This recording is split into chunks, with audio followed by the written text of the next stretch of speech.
Assalamualaikum warahmatullahi wabarakatuh. Ara'aital ladzi yukazzibu biddin. Tahukah kamu orang-orang yang mendustakan agama?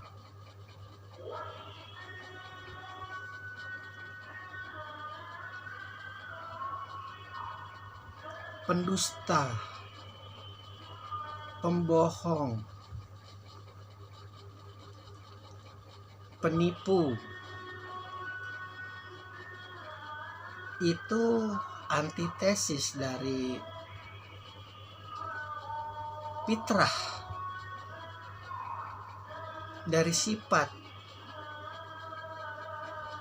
dari perilaku Rasulullah Shallallahu Alaihi Wasallam.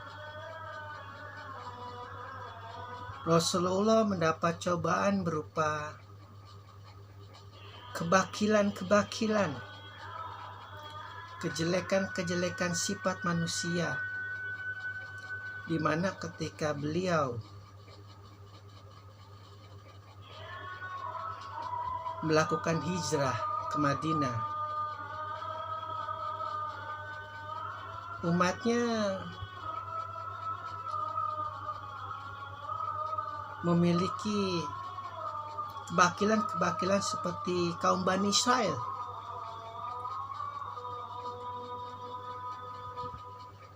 Di mana kaum Bani Israel terlalu terlena kepada kenikmatan-kenikmatan yang diberikan oleh Allah kepada mereka. Pun begitu pada masa itu. Allah memerintahkan Rasulullah untuk meluruskan shaf,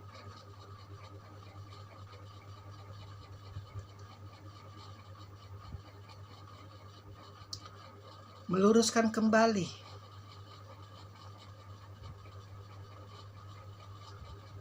dan mendekatkan diri kepada kenikmatan-kenikmatan fitrah, di mana kaum muhajirin dan kaum ansor yang dulu tidak saling mengenal kini bersaudara.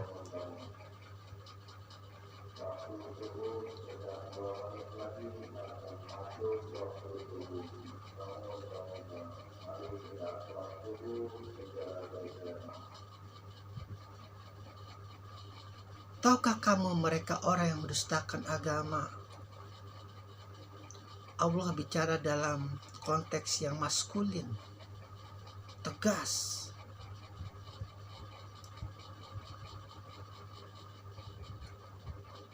Peneguran kepada kaumnya yang mulai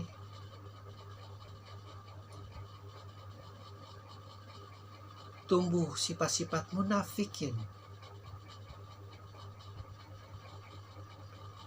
Rasulullah yang mempunyai mukjizat berupa kejujuran yang tiada tandingannya, kejujuran yang tiada batasnya,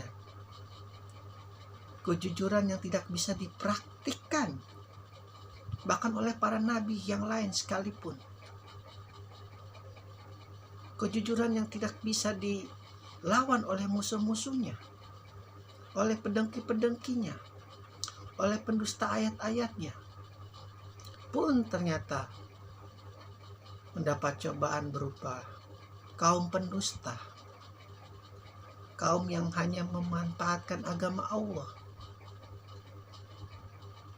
Oleh sebab itu biasa kalau kita sholat, imam suka mengingatkan, tolong rapatkan dan bariskan shafnya, agar bisikan-bisikan laknatullah, godaan-godaan laknatullah berupa lupa bahwa nabinya adalah seorang yang jujur,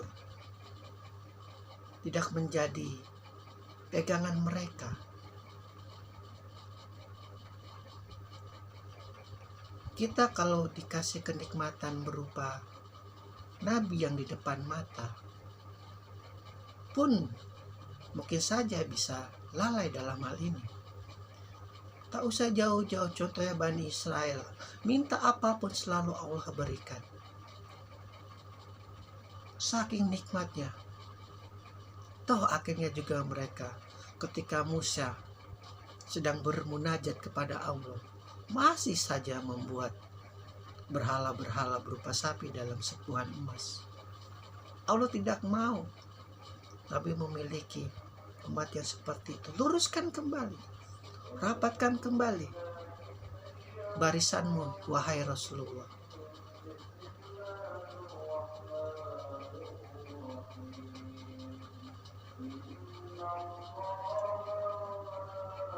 Pendusta-pendusta inilah yang begitu Rasulullah mendapat surat dari Allah, beliau langsung menyampaikan dengan sedikit nada yang penuh kekecewaan mungkin.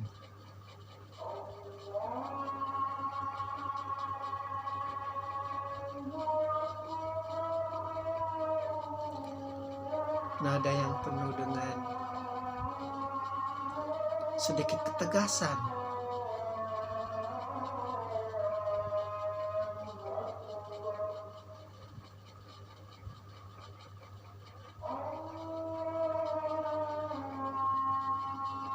Jangan kau lupa, wahai umatku, hidup tanpa kejujuran seperti hidup tanpa kepala. Hidup tanpa kejujuran itu seperti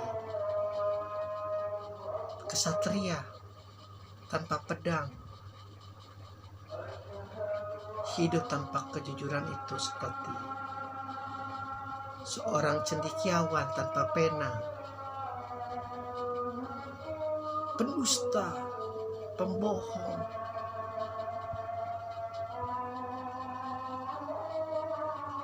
Allah sudah memberikan kita begitu banyak kenikmatan.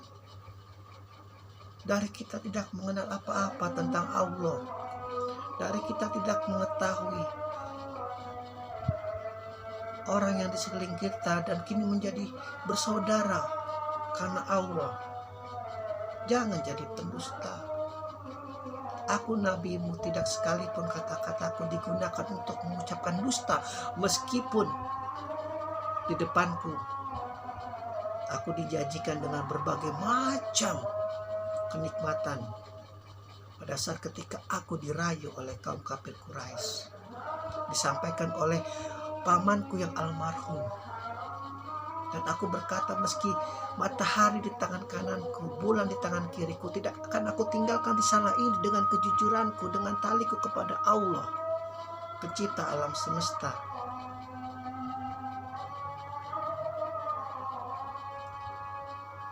Kejujuran adalah kunci bagi hati yang ingin bermunajat,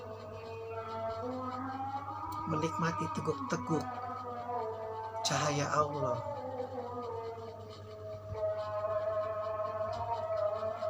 Awali hari kita, pagi kita, dengan niat untuk senantiasa menjalani kebaikan kita dengan pedang kejujuran. Saking hebatnya Allah memberikan mukjizat dalam berupa kejujuran kepada nabinya Rasulullah. Bahkan ketika berperang pun musuh-musuh menyimpan hartanya ke Baitulmal, Rasulullah menyampaikan pesan, ketika aku meninggal, tolong harta ini serahkan kepada keluargaku sepeninggal aku. Tak ada yang bisa semacam itu. Saking jahilnya, bakhilnya kaum kafir Quraisy, tidak ada nilai-nilai moral lagi. Kejujuran sudah menjadi barang langka. Begitu nikmat Nabi kita yang maha jujur dan maha bijaksana. Ayo, awali pagi kita dengan niat aku akan berbuat jujur seperti nabiku Muhammad Sallallahu Alaihi Wasallam.